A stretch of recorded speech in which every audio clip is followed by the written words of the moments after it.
Hello guys, welcome to this video. I started speaking and I didn't know I had turned on the camera. I hadn't turned on the camera, so now I have turned it on and I'm speaking again. Okay, so this one is paper 047812 February March 2020, and I was talking about question number 1. The one human model for a computer system uses components such as registers and buses in the fetch execute cycle. So in part A, you have to draw a line to connect each component to its correct description. Okay, so basically first in such types of question you can read the description one by one, and according to that you can match it with the component in order to save your time. Okay, so first of all, the first statement says that increments to point to the next instruction, increments to point to the address of the next instruction to be fetched, right? So we will see like which component in the one human model, in the fetch execute cycle, does this thing. Okay, so it's not the control bus because it's basically meant for controlling and for synchronizing all the cycle within the computer. Okay, so it's not the control bus. It could be program counter, yes, because in the fetch execute cycle we have a step in which the program counter is incremented by 1 so that it points to the address of the next instruction to be fetched. So that's why we'll connect it with the program counter. Then the next statement is holds the result of a calculation and is located within the arithmetic logic unit. It's not the memory data register, it's basically the accumulator. It's a fact that the accumulator holds the result of a calculation. Arithmetic logic unit, you can remember by the fact that it starts with A, and accumulator also starts with A. Okay, so just a small trick to remember. Okay, then carry signals to synchronize the fetch execute cycle. Yes, this signal thing to synchronize the cycle, to control this as well. So this is the function of the control bus. Okay, and then the last one is temporary storage between the CPU and the primary memory. Yes, this is the memory data register. So this one is question number 1, part A. Now part B says state 2 other buses other than the control bus. Now you won't get marked for writing the control bus over here, used in the one human model for a computer system.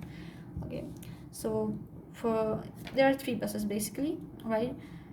So you can write about the address bus,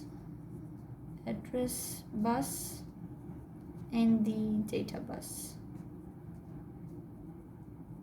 Okay, now question number 2. It says that a school network, just give me 1 minute.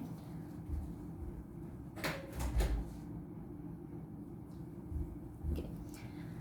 A school network is used to transmit and store data about students. Fine. Then part A says that different types and methods of transmission can be used to send data across the network.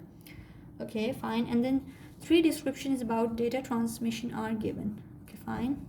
You have to take one method and one type for each description. Okay, the method for data transmission can be either serial, in which bits are sent bit by bit over a single wire, and in the parallel data transmission method, multiple bits are sent down several wires. Okay, now the type can be that the data is sent in either one direction, in both directions but not at the same time, either in both directions simultaneously. So let's see which option matches this. Data is sent down a single wire in a single direction only. So a single wire, that means serial, and single direction, it means simplex. Then it says that data is sent down multiple wires in both directions at the same time. So multiple wire means it's parallel, then in both directions mean it's either a half duplex or duplex, and at the same time means it's duplex. Okay, at the same time or simultaneously is the same.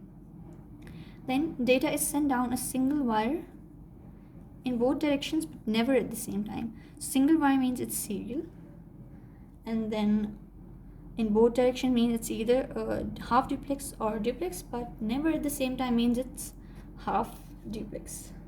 So this is what you get. Always remember the keywords.